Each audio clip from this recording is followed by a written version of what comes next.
WWE has failed to capitalize on momentum of countless superstars in the past, but no failure was as big as dropping the ball on this superstar. What do you get when you mix charisma, in-ring ability, and an amazing entrance that electrifies the crowd?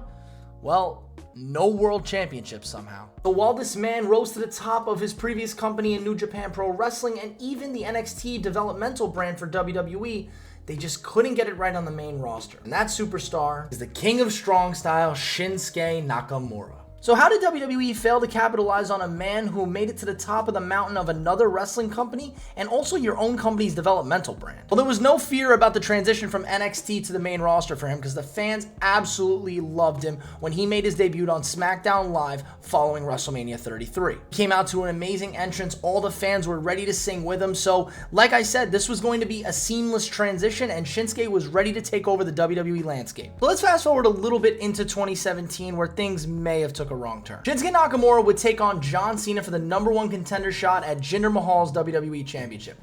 I still to this day can't believe what I just said out loud. During the match, Nakamura would attempt this suplex on John Cena, something he was very used to doing, and would accidentally drop Cena on his head. And while John Cena was not upset backstage and defended him to whoever needed to be defended to, apparently Vince McMahon was not pleased with Shinsuke Nakamura backstage. Now reminder, this was Nakamura's opportunity here as he would be taking on Jinder Mahal at SummerSlam. And for all those who don't know, SummerSlam is just the 1B to WrestleMania, or at least that's what they were trying to make it, and they're still trying to make it that. Now this feud with Mahal was not great. The matches were lackluster at best, and the promos that WWE had Mahal cut on Nakamura were filled with unnecessary and racist comments. So the initial booking of Nakamura on the main roster was not great, but we still had plenty of time to capitalize on this. WWE was in a weird position with champions anyways. I still, no offense to Jinder Mahal, but you going from jobber to world champion pretty much like that is really crazy at that time. But like I said, Nakamura had plenty of time to still be booked to the top of the WWE roster. Fast forward to early 2018 and AJ Styles would take the WWE Championship off of Jinder Mahal and Shinsuke Nakamura would enter the 2018 Men's Royal Rumble, which he would go on to win, in which was one of the most surreal and amazing moments where it finally felt like us WWE fans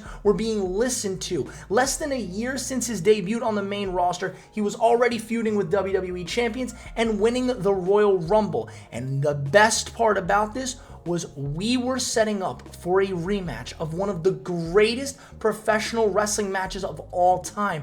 AJ Styles versus Shinsuke Nakamura in the greatest wrestling show of them all, WrestleMania, for WWE's top championship prize. I mean, you legitimately could not script this moment better.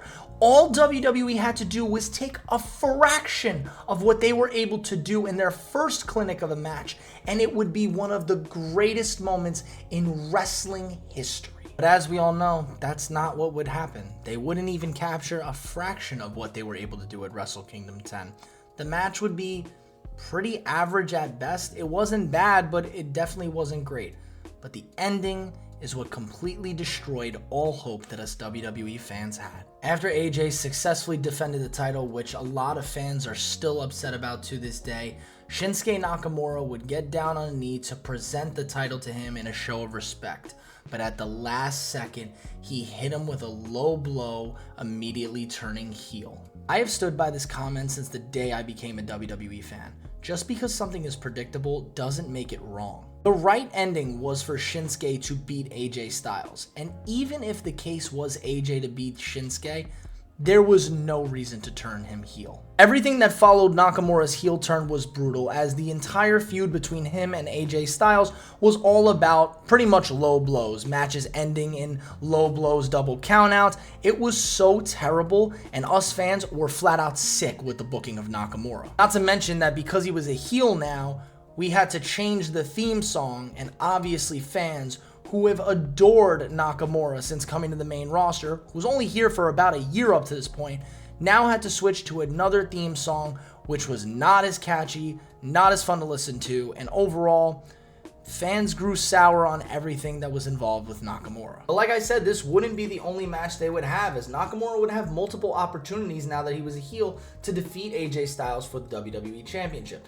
However, everything seemed to revolve around low blows. There were matches ending in double countouts because they just weren't focused on the match. There were matches ending in double low blows and neither of them could get up, and then eventually AJ Styles beat him in a last man standing match to end the feud. The frustrating thing for us fans is recognizing that this whole gimmick that Nakamura had with the low blows was probably just because it was making a certain somebody laugh backstage, and we were not amused, nor were we happy to see one of our favorite superstars, somebody who was ready to be pushed to the moon the second he got to the main roster, be used for comedy gimmicks. But would things start to look up for Nakamura because he finally, 2 weeks later, got a shot at another main roster title against Jeff Hardy for the United States Championship. Nakamura would win, however, he would win because while the ref was getting ready to call for the bell, he low-blowed Jeff Hardy, hit one Kinshasa, and got the pin in, 5 seconds, so he was our new US champion and he did officially win his first main roster title, but it just didn't feel right again. His title reign wouldn't be great because most of the time he was just refusing to compete in certain matches because he just didn't feel like any opponents were worthy. And after 158 days, which is a long title reign, he would eventually drop it to Rusev. It wasn't the worst title reign of all time, but it definitely could have been a lot better, and for his first title reign, we definitely wanted more. But Nakamura would get his opportunity again as he would go on to win the US title back from Rusev and would have to defend it against R-Truth. And I'm telling you, this was just a sign that things were not meant to look good for Nakamura. Because the ref, we believe, botched the pin count and R-Truth actually ended up winning the US title, which I don't believe was actually supposed to happen. You can kind of tell because the roll-up obviously seems like kicked out, and then they continue to fight afterwards. The looks of frustration on Nakamura's face told me this probably was a botch and shouldn't have happened, and unfortunately ended Shinsuke Nakamura's title reign a lot earlier than I'm sure it was supposed to be. But Nakamura would get another major opportunity, and he beats Finn Balor for the Intercontinental Championship, marking his third title win on the main roster. But it just didn't feel right because we wanted to root for this man. We wanted to cheer for him, we wanted to listen to his theme song and vibe to his theme song on the entrance way in, but we never got that because at this point, Nakamura won another title as a heel, and then Sami Zayn, Cesaro, and Nakamura formed a stable called the Artist Collective, which was literally just 3 of the most underutilized talents in WWE. And while Nakamura and Cesaro would end up winning tag team gold, which marked 4 title wins for Nakamura on the main roster in I think about, 2 years? The point wasn't that he wasn't going to win titles, it was that we wanted to root for him. We wanted to cheer for him. We wanted him to be one of the most over baby faces in the company, and he could have been. He was for so long, but WWE gave him so many title wins and opportunities with him playing this condescending heel character that fans just didn't want to see. But in 2021, we would finally get our wish as Nakamura would officially turn back to being a babyface in January and progressively ends up actually winning the Intercontinental Championship off of Apollo Crews, and also I think he won the King of the Ring crown off of Baron Corbin, or he stole it, and he would come to the ring with Rick Boogs playing his entrance, and Nakamura had the crown on and the title around his waist. See, it wasn't perfect because we obviously wanted him to win the world title, but this was finally the version of Nakamura we wanted to see. Somebody we could root for, sing along with, and obviously the entrance with Rick Boogs was awesome, and Pat McAfee loved Rick Boogs. So this was just a fun time, and this is what we always wanted for Nakamura. We wanted to cheer for him, we wanted to root for him, we wanted him to overcome everything. We didn't want him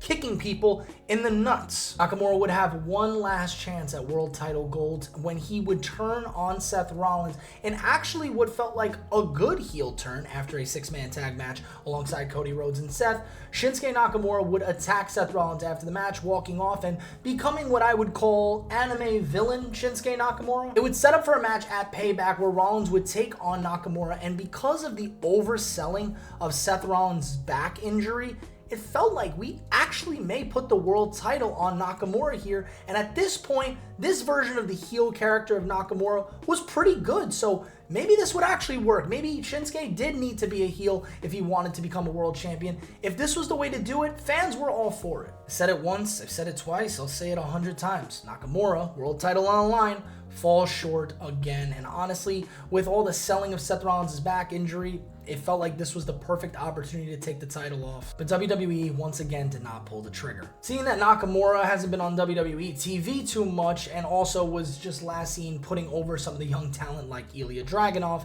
it feels like we've officially reached the end of any sort of big push that Nakamura could get. His feud with Cody Rhodes was a dud, and all those heel vignettes became repetitive. And I believe at this point that Nakamura's dreams of winning world title gold in WWE may have officially come to a close. But we can never say never with WWE, and Goldberg was older than him and won world titles. Obviously, that was a different regime. But yes, Nakamura could still end up winning the world title, especially with there being two that we have consistently showing up on each brand. So yes, maybe Nakamura could eventually win a world title, maybe just as a going away gift when he's ready to retire, very similar to what I hope they do with John Cena and AJ Styles in their retirement tours. Let's hope Nakamura finally gets his due. But I would adore to see this smiling man finally win world title gold, and now that he just showed up in WWE's show in Japan, maybe we'll start to see him on weekly television again, and hopefully he can finally get an opportunity to win the world title that he deserves so dearly. But do you think there's anybody that WWE dropped the ball with worse than Shinsuke Nakamura? Let me know. Maybe I'll make a video on them. Thank you guys for watching. I'll catch you guys next time. Peace.